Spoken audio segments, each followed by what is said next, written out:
নমস্কার বন্ধুরা, welcome back to my channel Bangali special রান্না। আজকে আবারও নিয়ে চলে এসেছি একটা মজাদার রেসিপি, ক্ষীরের পাটিসাপটা। তো দেখো আমি কিভাবে রেসিপিটা বানাই। এখানে একটা বোলের মধ্যে আমি চাল গুঁড়ো নিয়ে নিয়েছি। এবার দিয়ে দেব সুজি।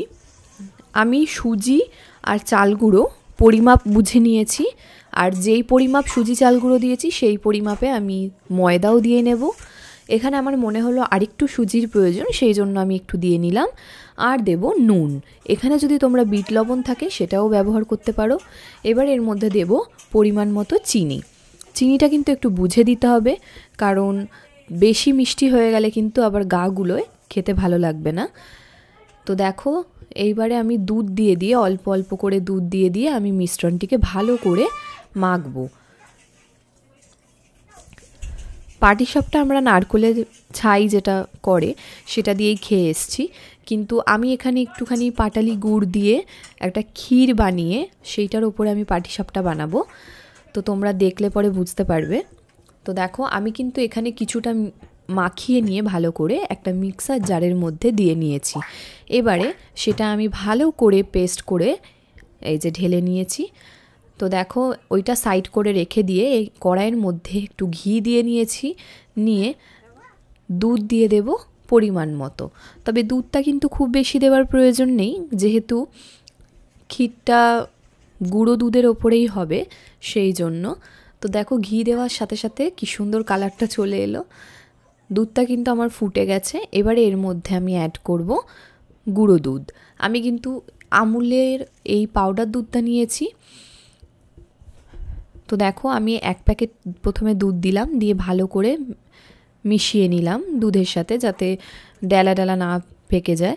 তো দেখো আবার আমি নেক্সট দুধের পাতাটা নিয়ে আবার ওই সেম প্রসেসে ভালো করে মিক্সড করে নিচ্ছি।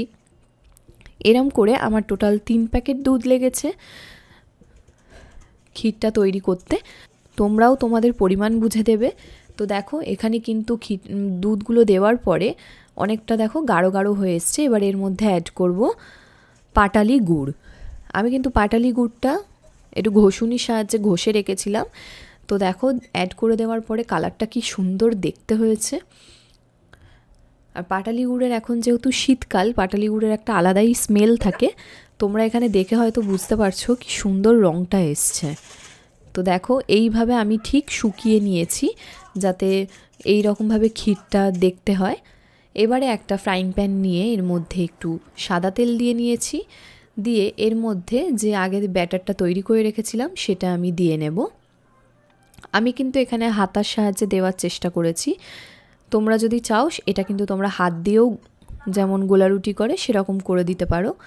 তো দেখো এইবারে আমি ভালো করে পাটিসাপটাটাকে উল্টে উল্টে দিচ্ছি, যাতে দেখতে পাটিসাপটার মতো হয়। তো দেখো কি সুন্দর দেখতে হয়েছে। আমার কিন্তু প্রথম পাটিসাপটা কমপ্লিট হয়ে গেছে। এবার নেক্সট তেল আবার দিয়ে নিয়েছি। তেলটা নিয়ে আমি ভালো করে এদিক ওদিক থেকে ঘুরিয়ে নিচ্ছি, যাতে তেলটা কড়াইয়ে ফ্রাইং প্যানটার গায়ে লেগে যায়। তো তোমাদেরকে আমি যেভাবে বলছিলাম ব্যাটারটা দিয়ে যদি এরকম করে হাত দিয়ে দেওয়া যায়, আসলে আমি হাত দিয়ে এরকম করে করতেই কমফোর্টেবল হই, সেই জন্যেই করা। তো দেখো আমি এখানে একটা এরকম লম্বা মতো ক্ষীরটাকে বানিয়ে রেখেছিলাম, তো ওটাই অ্যাড করে দিয়ে আস্তে আস্তে এপিটোপিট করে ভেজে নেব ভালো করে। তোমরা যারা এখনও আমাদের বাঙালি স্পেশাল রান্না চ্যানেলটিকে সাবস্ক্রাইব করোনি, তারা কিন্তু অবশ্যই আমাদের বাঙালি স্পেশাল রান্না চ্যানেলটিকে সাবস্ক্রাইব করতে ভুলো না। আর নতুন নতুন মজাদার রেসিপি সবার আগে পাওয়ার জন্য আমাদের পাশে থাকা বেল আইকনটিতে কিন্তু ক্লিক করতে হবে। তো পাটিসাপটা তোমরা অনেকে অনেক রকমভাবে করো। আমি যেভাবে বাড়িতে পৌষ সংক্রান্তির দিনে বানাই, আমি তোমাদের সঙ্গে সেটাই শেয়ার করলাম।